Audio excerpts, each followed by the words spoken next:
Start. महोदय, स्वैच्छिक संगठनों के सामने सबसे पहली चुनौती नागरिक समाज को निर्मित करने की है। उनसे राज्य और बाजार के बजाय नागरिक समाज को परिभाषित और प्रस्तुत करने की अपेक्षा की जाती है। ऐतिहासिक रूप से हमारे देश में राज्य और उसकी एजेंसियों को हर तरह के सामाजिक आर्थिक विकास का वाहक मान लिया गया है। इसके साथ ही मुक्त बाजार को भी विकसित किया गया है, पर एक सीमा तक ही। आज मुक्त बाजार की अवधारणा को इस तरह प्रस्तुत किया जा रहा है जैसे वही सारी बीमारियों की रामबाण औषधि है। लेकिन जैसे राज्य के प्रभुत्व वाला विकास का ढांचा समस्या का हल नहीं हो सकता, वैसे यह भी नहीं। आवश्यकता है तीसरे पक्ष यानी नागरिक समाज को विकसित करने की।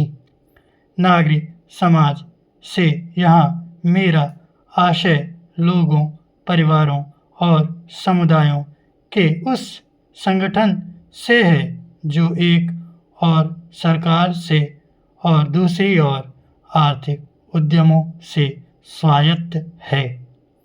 यह आवश्यक है कि सरकार और साथ ही बाजार में कार्यरत संस्थाएं उस जनता के प्रति जवाबदेह हों जिसका प्रतिनिधित्व नागरिक समाज के सामूहिक संगठन करते हैं।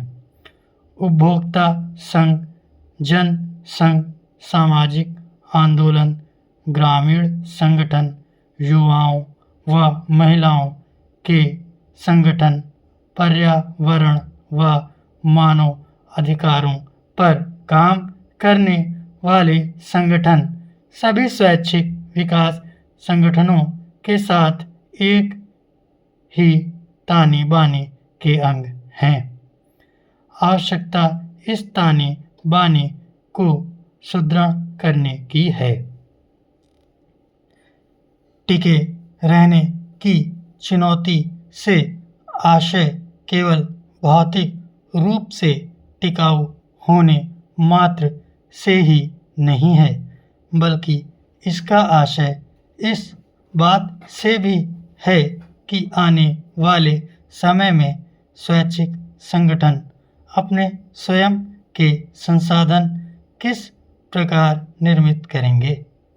यह वास्तव में बौद्धिक और संस्थागत टिकाऊपन को सुनिश्चित करने की चुनौती भी है। हो सकता है कुछ संगठनों ने अपनी समस्याओं का हल निजी तौर पर निकाल लिया हो, पर इस संबंध में सामूहिक और क्षेत्रीय सोच आवश्यक है, जिसका अभाव नजर आता है। स्वयं समाज के भीतर से, विशेषकर मध्यम वर्ग से संसाधन और सहायता जुटाने की जरूरत है। इस दृष्टि से मध्यम वर्ग को समकालीन भारत की वास्तविकता के एक अभिन्न अंग के रूप में मान्यता देनी होगी। इसी तरह संगठनों के रूप, आकार और क्षमता पर भी एक नए सिरे से विचार करने की आवश्यकता है। बदलते हुए राष्ट्रीय और अंतर्राष्ट्रीय संदर्भ में यह आवश्यक है। आज के दशक में जो बातें प्रासंगिक थी, वे आगे के दशक में भी प्रासंगिक हो, यह आवश्यक नहीं। स्टॉप।